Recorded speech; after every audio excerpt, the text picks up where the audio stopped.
Mon nom est Ruby Lawson. Je suis née et j'ai grandi dans une petite ville appelée Prescott, en Oregon, où les diplômes universitaires accrochés au mur valaient plus que la gentillesse ou la passion. Chez moi, il n'y avait pas de place. Pour les rêves vagues, seulement un plan, obtenir son diplôme avec mention, intégrer une université prestigieuse, puis embrasser l'une des carrières dites respectables, droit, médecine ou milieu universitaire. Mon père, Douglas, était un vétéran professeur de sciences politiques à l'Université d'État de l'Oregon. Il se tenait toujours droit, habillé avec soin, et parlait comme s'il s'adressait constamment à une classe. Ma mère, Linda, était la principale du seul lycée de la ville.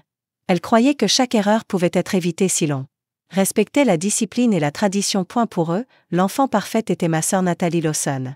Elle pouvait réciter la Déclaration d'indépendance à 4 ans et elle est entrée à la faculté de médecine de Harvard à 18 ans. Quand elle annonça qu'elle avait obtenu une bourse complète, toute la famille organisa une fête, avec des proches venus de partout. Mon père leva son verre, les yeux brillants de fierté. Voilà l'avenir de l'Amérique. Ce business en ligne, c'est du vent, des distractions d'enfants. Ce commentaire était clairement adressé à moi. Je n'avais pas de haine pour les études, mais très tôt, j'étais beaucoup plus fascinée par ce qui se passait derrière l'écran que par la copie de théorème dans un cahier. À 12 ans, j'avais réparé l'imprimante coincée d'un voisin en échange de $10 et 2 billets de cinéma. À 15 ans, j'avais écrit mes premières lignes de code pour créer un site simple pour la boutique de fleurs de Madame Martin, et elle reçut sa première commande en ligne 3 jours plus tard. Lors de ma première tenue pour un stage en entreprise, je me sentais femme comme dans les temps anciens. Je pensais que mes parents seraient fiers. Au lieu de cela, ma mère fronça les sourcils et dit « Tu devrais te concentrer sur le SAT. Ces petits hobbies ne te permettront pas d'entrer à Columbia. » Mon père fut plus brutal. Il fixa l'ordinateur portable que j'étais en train de configurer pour un client et dit froidement « Si tu veux rester une fille du support technique à vie, continue, mais ne t'attends pas à un centime de notre part. » Je souris, mais c'était un sourire forcé. La seule chose qu'on ne m'a jamais donnée dans cette maison, c'est le droit d'être différente. À chaque repas, le nom de Nathalie était répété comme un chant sacré. Nathalie avait été choisie pour présenter au symposium de Boston, où le professeur Landon a dit qu'elle avait un potentiel naturel de leader. Et moi? On me demandait, Ruby, tu vas repasser la section de maths du SAT pour la 3e fois. En mai de ma dernière année de lycée, notre famille était réunie autour de la table, entourée de dossiers de candidatures universitaires. Mon père avait tout préparé avec soin, Stanford, Princeton, Yale. Rien de tout cela ne signifiait rien pour moi. Mon cœur battait à tout rompre quand je prononçais les mots que je retenais depuis des mois, je ne vais pas postuler à l'université. Je veux créer ma propre entreprise. J'ai déjà un plan, mon premier client, et presque $4 000 économisés en concevant des sites web. Une fourchette tomba sur une assiette. Ma mère se tut. Mon père se leva lentement, sa voix tranchant l'air comme une lame de rasoir. Ça ne se fera pas. Pas sous ce toit. Je n'oublierai jamais le regard dans ses yeux.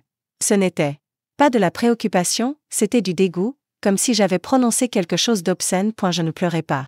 Je me levai doucement, allai dans ma chambre, et commençai à faire mes valises. Une semaine plus tard, je quittai la maison avec seulement 3 valises, un vieil ordinateur portable et ma détermination intacte. Personne ne vint me dire au revoir, personne ne me souhaita bonne chance. Ils étaient sûrs que je reviendrais, honteuse, ramperais et supplierais leur pardon. Mon premier appartement était au 3e étage d'un immeuble délabré en banlieue de Portland, à peine 42 mètres carrés, avec des planchers en bois qui grinçaient et des fenêtres laissant passer un courant d'air constant, peu importe à quel point elles étaient fermées.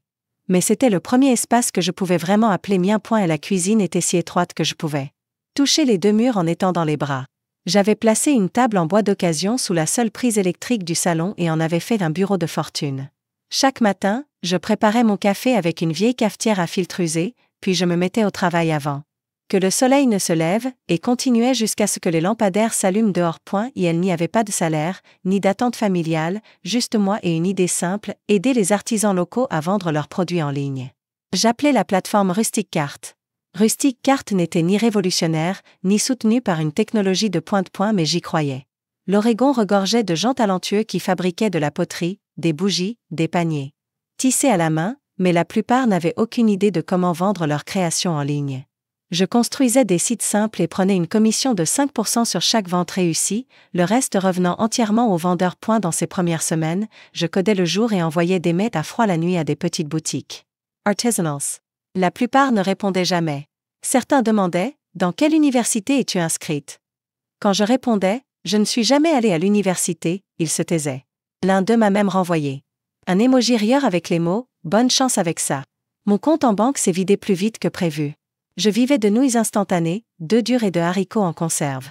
Chaque soir, je montais le chauffage à fond, non seulement pour chasser le froid, mais aussi pour repousser la peur rampante qui commençait à s'infiltrer dans chaque recoin de mon esprit. Une fois, j'ai appelé ma mère juste pour entendre sa voix, mais quand je lui ai dit que je n'étais pas retournée à l'école, sa réponse a été immédiate.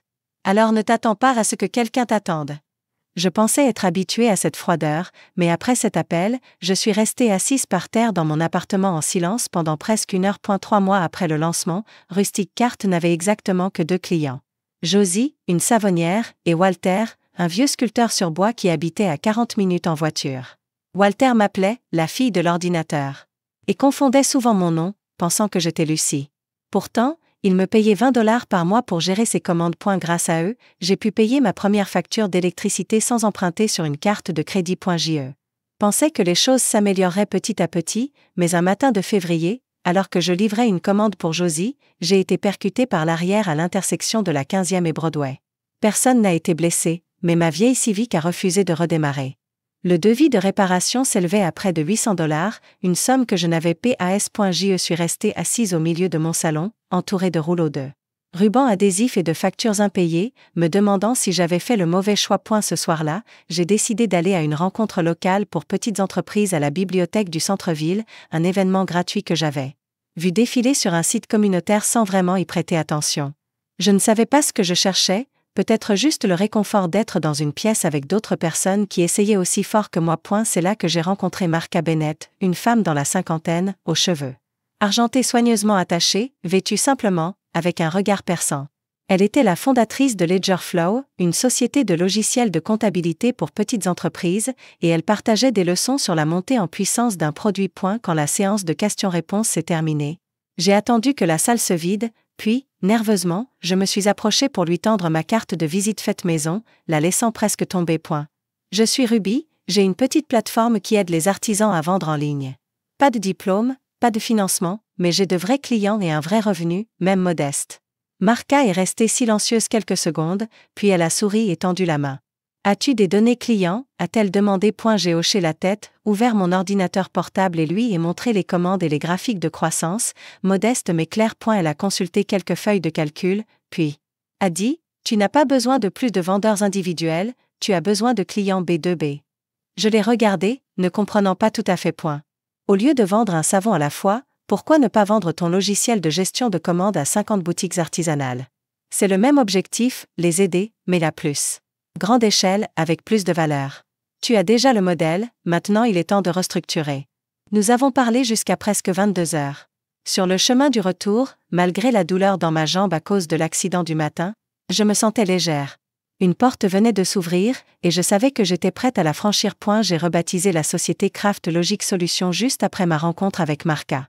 L'ancien nom sonnait trop naïf, plus adapté à la direction que nous prenions. Sous son mentorat, j'ai pivoté d'une plateforme de vente au détail destinée aux consommateurs à un logiciel de gestion de chaîne d'approvisionnement conçu spécifiquement pour les petites et moyennes entreprises artisanales, un marché presque inexploré. Le premier mois après ce pivot, je dormais en moyenne à peine 3 heures par nuit. J'ai réécrit tout le système avec un nouveau cadre technique et lancé une campagne par email ciblant les boutiques indépendantes à travers sur la côte ouest. Chaque nouveau contrat aidait à rembourser ma dette de réparation de voiture, couvrir les frais d'hébergement, et finalement embaucher un stagiaire à temps partiel, Jared, un étudiant en design UX que j'avais rencontré lors d'une rencontre communautaire. Nous travaillions depuis mon appartement, utilisions des boîtes de nouilles instantanées comme bureaux improvisés et accrochions un tableau blanc sur la porte du réfrigérateur. C'était rudimentaire, mais dans cet espace, Craft Logic commençait à prendre forme. À l'automne, après plus de 100 appels à froid infructueux, j'ai reçu un mail du service des opérations d'une chaîne de meubles artisanaux appelée Maple & Sage. Ils avaient 36 magasins répartis sur 6 États et utilisaient un logiciel de gestion obsolète des années 2000. L'expéditrice, Rebecca Tran, écrivait simplement « Votre logiciel peut-il suivre les stocks par magasin? Envoyez-nous une démo. » J'ai lu ce mail 10 fois. Après 5 jours sans sommeil, Jared et moi avons construit une démo fonctionnelle simulant la gestion des stocks et des commandes multisites, avec un tableau de bord épuré, une navigation facile et des systèmes d'alerte intelligents. Quand Rebecca a rappelé, elle n'a pas hésité. Nous avons besoin que ce système soit déployé sous 60 jours, pouvez-vous le faire? J'ai regardé Jared, qui m'a fait un pouce en l'air. Oui, ai-je répondu, mais je devrais rencontrer votre équipe technique pour intégrer les API de comptabilité et de livraison. Où est votre bureau? A-t-elle demandé. J'ai avalé difficilement ma salive. Nous sommes en télétravail pour le moment, mais je peux me rendre au siège de Maple & Sage à Denver quand vous voulez. Cette première réunion fut aussi la première fois que je mettais les pieds dans un vrai bureau, avec des moquettes propres et une machine à café automatique. J'avais un blazer emprunté et des chaussures un peu usées, mais je me tenais droite, répondant à chaque question technique avec la confiance forgée lors de longues nuits à coder sur un vieil ordinateur portable. Le contrat final signé s'élevait à $420 000, avec $150 000 versés d'avance pour commencer la mise en œuvre. Je n'ai pas pleuré. Je suis resté immobile dans le taxi de retour à l'hôtel, regardant par la fenêtre, serrant mon sac à dos comme s'il contenait un tout nouveau chapitre de ma vie. À partir de ce moment, tout a changé rapidement. Après avoir livré notre premier projet, Maple & Sage nous a recommandé à 3 autres chaînes, dont Kraft, une grande chaîne de matériel artisanal basée en Californie. Ils ont signé un contrat complet pour le déploiement du système à hauteur de $630 000. J'ai officiellement incorporé l'entreprise en Oregon, loué notre premier bureau à Beaverton et embauché 5 employés à temps plein.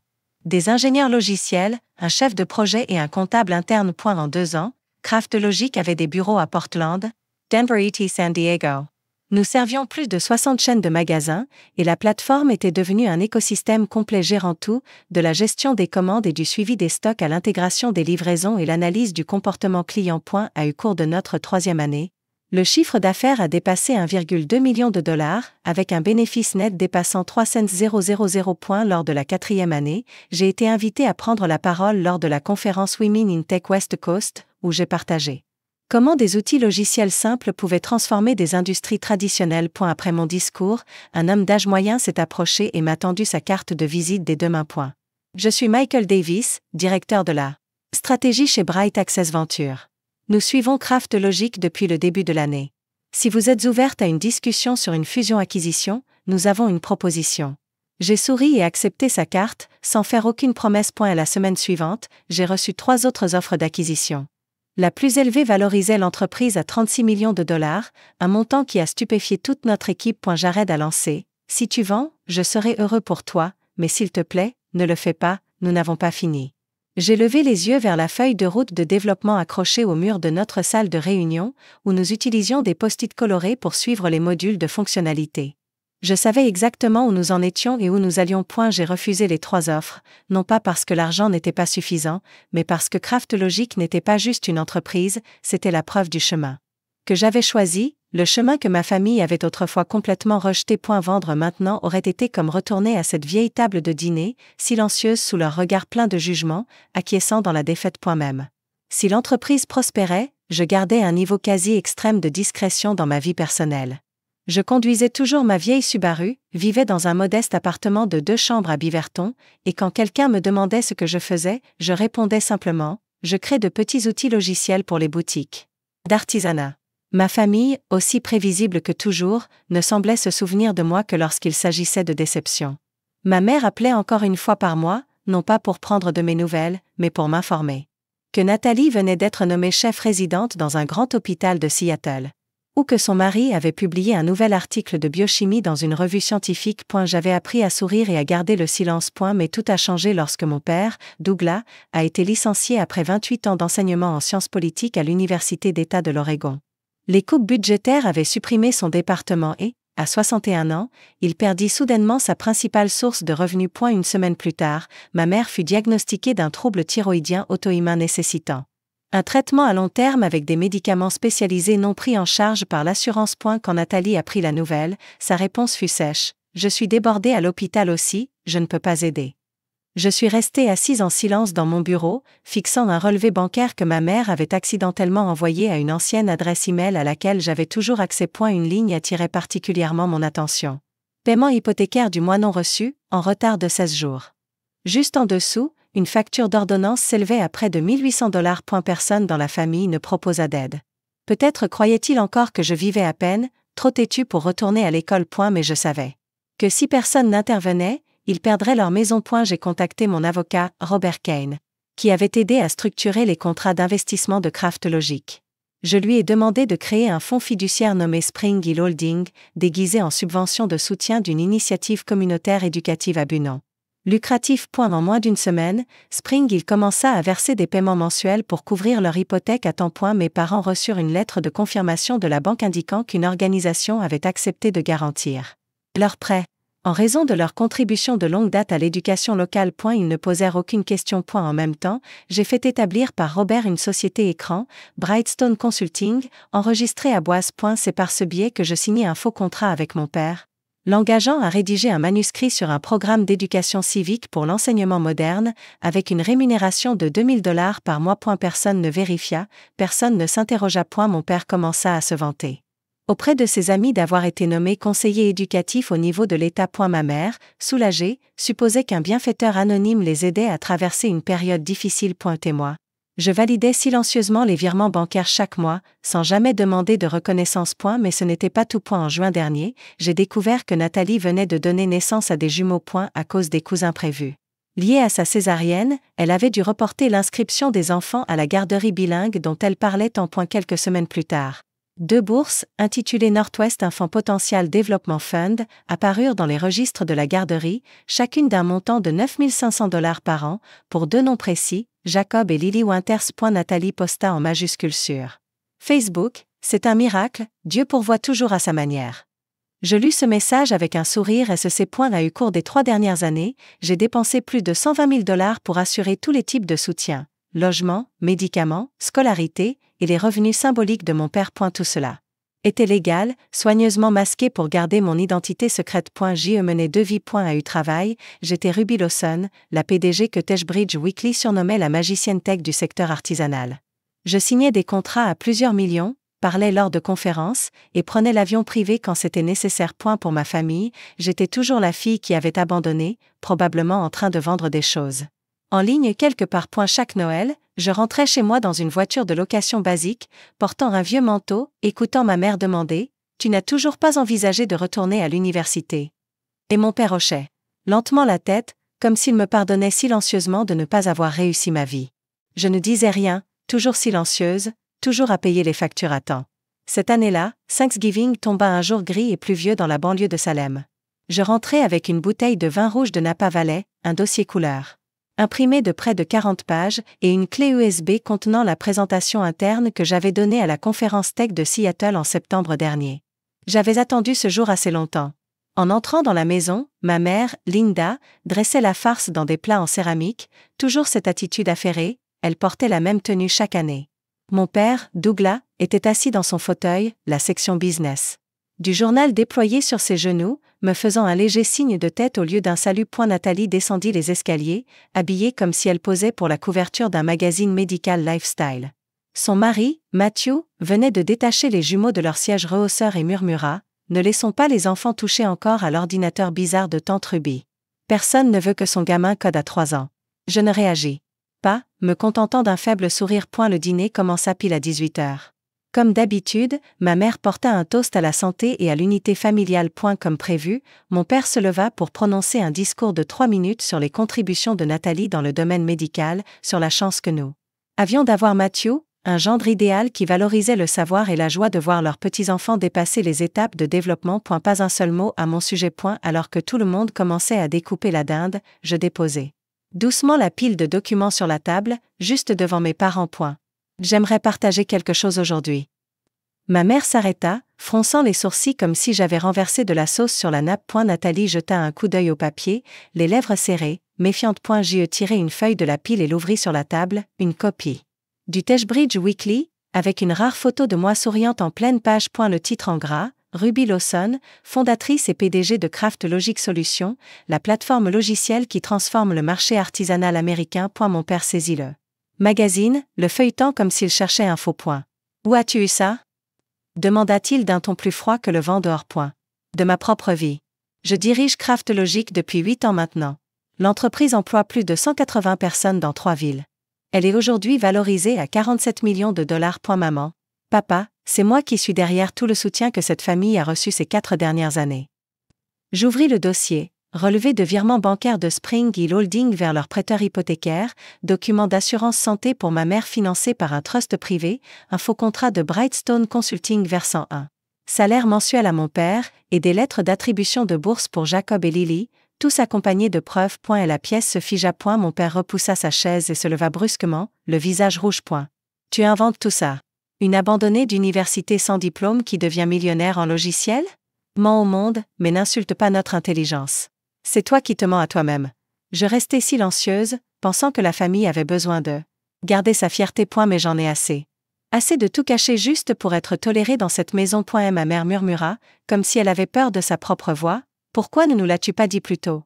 Je la regardai, répondant lentement, parce qu'à chaque fois que je parlais, vous me regardiez comme si j'étais une étrangère, comme si je n'avais pas ma place. Alors j'ai choisi d'aider sans demander de reconnaissance. Natalie se pencha en avant sur ses coudes, interrompant froidement. J'ai travaillé 14 heures par jour pour devenir médecin, et toi, tu écris du code à la maison et soudain tu es une PDG célébrée?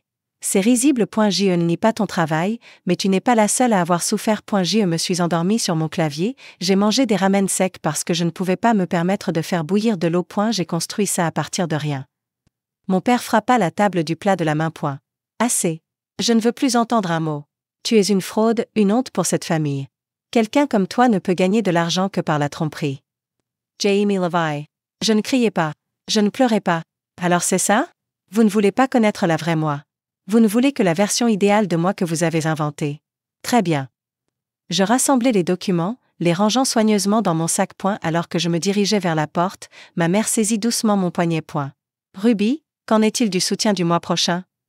Je la regardai, la voix à peine plus haute qu'un souffle. Maman, les gens qui me considèrent comme une honte ne peuvent pas continuer à vivre de mon argent. Aujourd'hui, c'est fini. Je sortis de la maison où on m'avait toujours vu comme rien d'autre qu'un fardeau. Et elle pleuvait encore, mais chaque goutte qui tombait sur mes épaules était incroyablement légère. J'ai quitté Salem D. Le lendemain matin, sans lettre, sans message. Mon vol pour la Floride partait à 6h15 de PDX. Je suis restée assise près de la fenêtre, regardant les nuages fins se dissoudre dans le ciel de l'Oregon auquel je pensais appartenir autrefois. Plus maintenant. Il y a 3 ans, j'avais acheté une maison de vacances en périphérie de Clearwater, juste au large de la côte de Tampa, une maison de 3 chambres au toit de tuiles rouges, aux murs blancs, avec un jardin rempli d'orangers et de lavande. Jusqu'à présent, je ne l'Y avais visité que rarement, quand j'avais besoin d'échapper au tourbillon du travail. Mais cette fois, je n'étais pas là pour prendre une pause. J'étais venue pour tout recommencer. Durant la première semaine, j'ai vidé entièrement l'intérieur de la maison de location, les œuvres d'art imprimées bon marché, les meubles anciens en toc et la décoration sans vie. J'ai engagé une architecte d'intérieur locale, Elena, pour transformer la maison en un véritable foyer, lumineux, épuré, moderne et ancré, un lieu où je pourrais respirer et simplement être. Parallèlement, j'ai autorisé Robert Matarati à envoyer des avis officiels à chaque partie concernée pour mettre fin à tous les soutiens financiers précédemment organisés. Spring Hill Fund a cessé tous les paiements hypothécaires de la maison à Salem. Brightstone a mis fin à son contrat de consulting avec M. Douglas Lawson. Les bourses spéciales pour les enfants de Nathalie ne seraient pas renouvelées l'année suivante. Aucune explication. Aucune nécessité. Je ne leur devais plus rien. 2 semaines plus tard, j'ai franchi la porte du nouveau siège de CraftLogic, dans le complexe d'affaires West Bay District, en plein cœur de Clearwater. Le bureau se trouvait au 9e étage d'un bâtiment en verre surplombant l'océan, baigné de lumière naturelle, avec un sol en noyer foncé. Là, j'ai retrouvé 3 membres clés de l'équipe de Portland, Jared, Rachel et Dominique, qui avaient accepté de déménager pour aider au lancement du nouveau bureau. On repart à zéro, n'est-ce pas? Demanda Rachel lors de notre première réunion. Exactement. Plus d'anonymat, plus de double vie. C'est le chapitre le plus libre, pour l'entreprise et pour moi. CraftLogic n'a pas seulement survécu à cette transition, elle a prospéré. Nous avons sécurisé 3 nouveaux clients basés en Floride dès le premier trimestre, et un fonds d'investissement de Boston venait de proposer une nouvelle valorisation, 59,7 millions de dollars, sans compter les produits d'intelligence artificielle que nous étions sur le point de lancer. Je ne portais plus de jeans bon marché pour rester humble. Je ne cachais plus ma montre connectée de luxe sous des manches longues. Je n'avais plus à prétendre échouer pour être temporairement pardonnée d'être différente. J'étais la PDG. La fondatrice, j'étais Ruby Lawson au sens plein du terme. Je suis devenue active dans la communauté d'affaires locale. Un vendredi soir, lors d'un événement de réseautage Women in Tech en Floride, j'ai rencontré Caleb Meyer, consultant En transformation numérique pour des organisations à but non lucratif. Et elle avait un sourire chaleureux et une poignée de main naturelle, comme si nous nous connaissions depuis toujours. Nous avons parlé de l'utilisation de la technologie pour connecter de jeunes entrepreneurs dans les zones rurales. Puis de la soupe groupée d'un restaurant thaïlandais à proximité. 3 semaines plus tard, nous dînions ensemble pour la 3e fois. Cette fois, plus de discussions sur le travail. Nous marchions pieds nus sur la plage la nuit, partageant une paire d'écouteurs diffusant nos chansons adolescentes préférées. Je n'avais plus à expliquer ce que faisait mon entreprise, ni à esquiver des questions financières. Tu es la seule personne que je connaisse à avoir monté une entreprise entière et réussi à la garder secrète du monde, dit Caleb alors que nous étions assis sur la véranda, écoutant le doux bruit des vagues. Je ris. Peut-être parce que je pensais autrefois que s'ils savaient, ils essaieraient de me transformer en quelqu'un d'autre. Et maintenant, si quelqu'un ne peut pas accepter qui je suis vraiment, il ne fait pas partie de ma vie. Nous avons trinqué doucement avec nos cocktails menthe ananas, comme une promesse tacite, sans attache. Je me souviens encore de ce dernier dîner chez mes parents, chaque remarque cinglante, chaque regard méprisant. Mais au lieu de laisser ces choses me ronger, je les utilise désormais comme un étalon. Chaque jour où je vis honnêtement est un jour que j'ai déjà gagné. J'ai commencé à penser davantage aux personnes comme moi, des jeunes sans diplôme prestigieux, mais remplis de grandes idées. Tout le monde ne peut pas passer des années à travailler dans l'ombre comme je l'ai fait. Et tout le monde n'a pas la chance de rencontrer quelqu'un comme Marsha Bennett au bon moment. Alors j'ai décidé de créer la Ruby Foundation, avec son premier programme appelé Forge Forward Grant, un fonds d'aide financière et de mentorat pour les jeunes entrepreneurs sans diplômes universitaires. Mais avec des plans d'affaires prometteurs.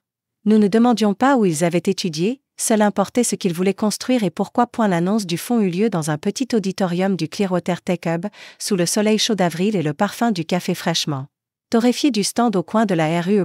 J'ai monté sur scène, sans papier, sans prompteur, juste moi. Voici des gens capables de fabriquer la chaise en bois parfaite à 16 ans. D'autres qui développent des algorithmes de filtrage de contenu sans avoir passé une seule heure en informatique. Et si nous leur refusons une chance juste parce qu'ils n'ont pas le bon diplôme, alors c'est nous qui manquons à notre devoir. Nous avons reçu près de 500 candidatures en seulement 6 semaines. Alicia Monroe, 22 ans, habitant à El Paso au Texas, fut la première à recevoir une bourse de $20 000 pour développer une plateforme de planification pour des cliniques locales. Elle pleura lors de notre premier appel vidéo. Je ne pensais pas que quelqu'un me choisirait, dit-elle, alors que dans la section éducation, il n'y avait que lycée. Je souris et lui dis doucement: peut-être que tu n'avais tout simplement pas encore rencontré le bon examinateur. Forge Forward n'est pas juste un fond, c'est une réponse sincère à la version de moi-même à 19 ans, celle qui s'était recroquevillée dans un appartement de 42 mètres carrés en souhaitant que quelqu'un croie juste en elle. Un après-midi de juin, alors que j'arrosais la lavande dans le jardin, mon téléphone sonna. L'écran affichait « Nathalie », j'allais laisser passer vers la messagerie, mais je répondis « C'est moi », dit-elle, sa voix n'était plus aigre, elle était plus basse, légèrement tremblante. Comment vas-tu? Ah, je vais bien. Un silence s'étira assez longtemps pour que j'entende le vent dans la ligne. Je ne t'appelle pas pour quémander, je voulais juste te dire merci pour tout ce que tu as fait, et je suis désolée. Pas des excuses génériques, de vraies excuses. Je suis désolée de ne pas t'avoir vu. Je ne savais pas quoi dire. Je suis entrée dans la cuisine, j'ai versé un verre d'eau, et j'ai entendu ma propre voix faiblir. Merci de m'avoir appelé. Après cet appel, je n'ai pas ouvert toutes les portes, mais j'ai commencé à répondre aux messages demandant des nouvelles des enfants, à envoyer des vœux d'anniversaire à Mathieu, toujours à distance confortable. Puis, un dimanche matin, je reçus une enveloppe écrite à la main.